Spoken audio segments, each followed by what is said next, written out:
Dear viewers, welcome to a lecture on salient features of Indian Constitution.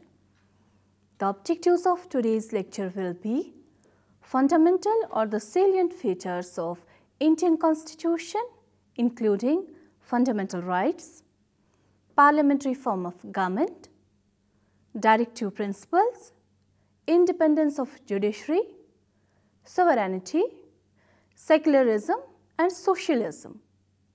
Before discussing the salient features of Constitution, let us first briefly state what the constitutional law means. Constitutional law of the country provides fundamental organs of the government and the administration, describes their structure, composition and principal functions, defines their relationship with one another and regulates their relationship with the people, more particularly the political relationship. Indian Constitution is considered to be the one of best constitutions of the world. The Indian Constitution does not only provide for the structure of governance, but also provides for the requirements of diversified social values. A constitution can perform so many functions in a modern state. Despite so many odds, the Indian Constitution has successfully sowed the seeds of socio-economic revolution. Now, moving towards the salient features of Indian Constitution. First salient feature is that Constitution of India is comprehensive, written and lengthiest. Constitution is the most comprehensive document, it is the lengthiest written and one of the most detailed constitutions of the world. The first modern written constitution was the American Constitution. In India, we have a written constitution. The framers of our constitution tried to put everything in black and white. The framers of the constitution have gained experience from the working of common law and continental legal systems of the world, and best provisions have been incorporated from the other constitutions. In order to prevent defects, demerits and loopholes that may come in the smooth working of the constitution. The comprehensive nature of the constitution is because of certain factors like Indian Constitution not only deals with the organization and the structure of the central government, but also of the states. Indian Constitution prescribes detailed norms regarding the federal scheme. Various bridge conventions related to the various aspects like collective responsibility of ministers, parliamentary procedure have been reduced into writing. There are diverse religions, communities, cultures and groups in India. In order to maintain the unity in diversity, the framers of the Constitution thought it necessary to include the detailed provisions of fundamental rights, safeguards to minorities, scheduled tribes, scheduled castes and other backward classes. In order to attain the objective of welfare state enshrined in the preamble of the Constitution, list of directive principles is also provided in the Indian Constitution. Constitution of India contains not only the fundamental rules of governance, but also many administrative details in order to carry on the democratic nation smoothly and efficiently. Another feature of Indian Constitution makes India a sovereign, socialist, secular, democratic republic. The preamble of the Constitution declares India to be a sovereign, socialist, democratic republic nation. The word sovereign has been derived from a Latin word supernus, which literally means paramount or supreme. The sovereignty describes India as fully independent and is no more under the influence or under the control of any outside authority. The people in India are sovereign. The word socialist is used in democratic sense. The words socialist and secular, they were inserted within the preamble of the Constitution by 42nd Amendment Act in year 1976.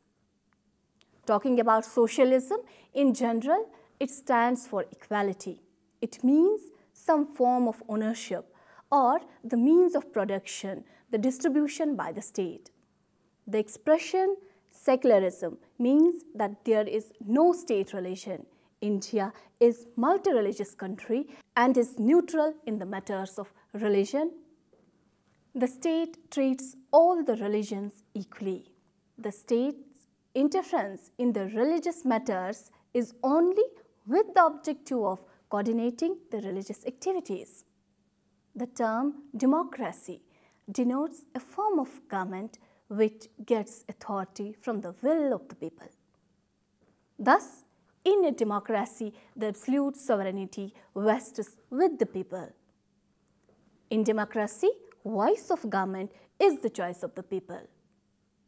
The term republic denotes that there shall be an elected head of the state as the chief executive head. In India, the chief executive head of the country is the president. Republic head is against the concept of hereditary monarch. Another important feature of the Constitution of India is that it possesses implied capabilities and express provisions for social change. Keeping into consideration the diversity in terms of culture, in terms of religion, in terms of languages and ethnic groups in India, provisions for the amendment are expressly provided in the Constitution with a view to overcome the difficulties which may come in the future working of the Constitution. Constitution being a living document, a dynamic document, it has to keep pace with the changing circumstances. The provisions of amendment for amending the Constitution are expressly provided in the Constitution itself. The Constitution of India can be amended under Article 368. The Constitution can be amended but subject to the limitation that the basic structure of the Constitution cannot be altered at all. Moving towards the another fundamental feature of the Constitution, we can say that Indian Constitution has federal features blended with strong unitary qualities. India is a federation. There is distribution of powers between the center and the state, although the word federation does not find a place in the whole document of the Constitution. The federal features of the Constitution are dual polity, distribution of powers, written constitution, constitutional supremacy, rigidity and judicial review. However, in Indian Federation, the center is strong as against the states. The center has more financial powers and the states largely depend upon it for their economic development. Professor K.C. Vyar has described the Indian Constitution as quasi-federal. India has also been characterized as a federal state with unitary separate. Dr. B.R. Ambedkar, the chairman of the drafting committee, observed that I think it is agreed that the Constitution, notwithstanding many provisions of it whereby the center has been given overriding powers over the provinces, nonetheless is a federal constitution.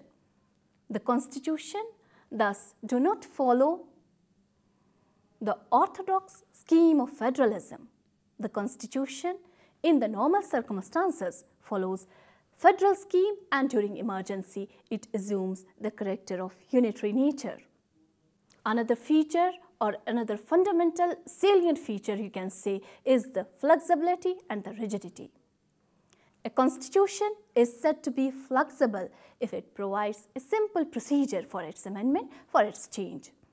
A rigid constitution, on the other hand, is one which requires special, complex and more technical procedure for its amendment. Thus, in order to determine the rigidity or the flexibility of the Constitution, we have to see the nature of amendment. Indian Constitution is both rigid as well as flexible. The framers of the Constitution were keen to avoid both excessive rigidity and flexibility of the Constitution. The same is evident from the statement made by Pandit Jawaharlal Nehru.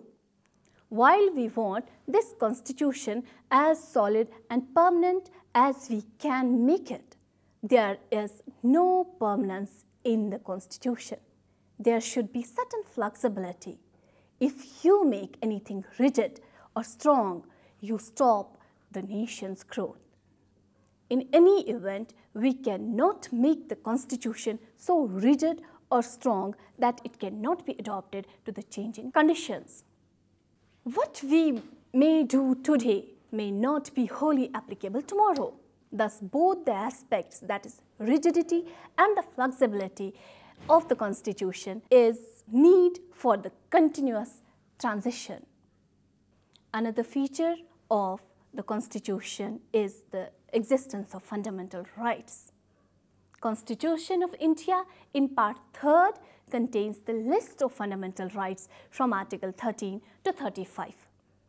Fundamental rights are essential to protect the rights of people against the arbitrary exercise of the state's power.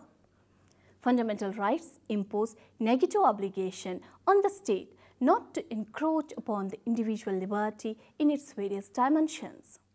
Professor H.J. Lasky has rightly observed that a state is known by the rights it maintains. Thus, Constitution, by guaranteeing certain inherent and basic rights in the form of fundamental rights, states do affirm the basic and the natural principle that individual by birth is entitled to certain basic rights.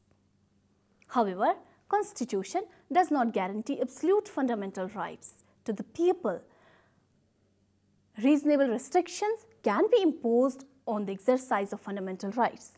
The reasonable restrictions are contained in the Constitution itself. The Constitution not only provides for the fundamental rights but also gives enforceability to it. Another feature of Constitution is the existence of directive principles. Part 4th of the Constitution relates to the directive principles. It sets forth the ideals and the objectives to be achieved for setting the ideal of the welfare state. Directive principles provide basis for social and economic justice. The directive principles are not enforceable in a court of law, but they are nevertheless fundamental in the governance of the country. These principles provide for the criteria with which we can judge the performance of the government. The directive principles, these have been adopted from the Irish Constitution. Another fundamental feature of Constitution is the existence of fundamental duties within it. The Constitutional 42nd Amendment Act 1976 also incorporated certain fundamental duties on the citizens so as to observe certain norms, certain basic norms of democratic conduct and behavior. Article 51A enumerates fundamental duties to be observed by the citizens. We have another fundamental feature of the Constitution, or you can say the salient feature of the Constitution, that is the adult suffrage. The framers of Indian Constitution incorporated the system of uniform adult suffrage. According to Article 326, every citizen of India who has attained the age of 21 years has a right to cast vote, to elect the legislature, both at the central and the state. However, 61st Amendment Act 1989 reduced the voting age from 21 to 18.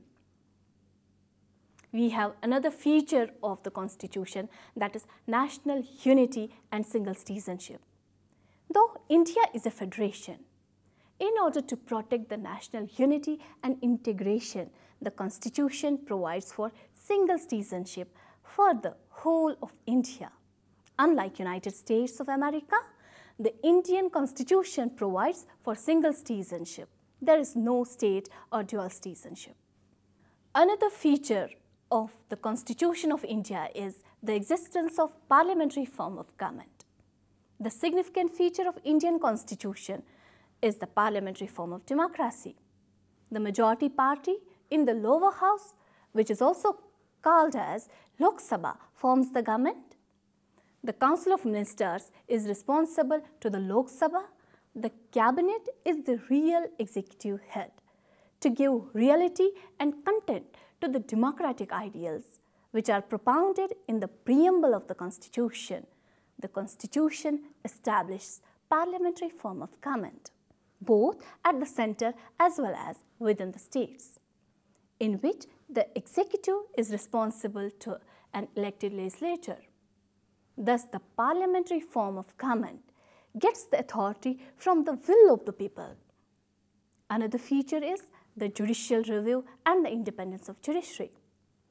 Indian Constitution provides for the independent and impartial judiciary with a power of judicial review.